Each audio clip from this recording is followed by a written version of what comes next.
The Lindsay Clancy murder case.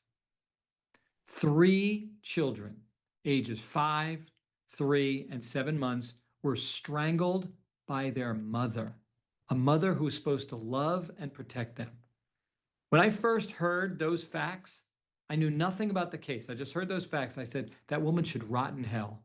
We're really having a trial? And then I looked at the case a little closer, and I learned a lot more about it. I said, well, wait a second. Okay. She didn't have an affair, so she wanted to, like the Susan Smith or some of these other killers. Where's the motive? Well, why would she do this? And then I learned the defense was arguing insanity. She wasn't capable of knowing right from wrong and adjusting her conduct. She suffered from mental illness and disease. And I looked into the facts and I said, oh my goodness, this may fit. But I kept an open mind as I watched this trial. And yes, I provided legal analysis, but I kept an open mind and had no side that I was more partial to. And I listened. And I listened to that opening statement that the prosecutors gave. I went, oh my goodness. My goodness, she must be guilty. Then the defense got up there and he told me, and I, wait a second, what a history. She did all that. She was begging for help. She was on all these drugs and she had all these issues. My goodness. So I didn't know what to believe. And I carefully listened to every witness, waiting and candidly hoping for that one fact that would make me think, aha, they got you. You knew right from wrong. Game over. That never came out.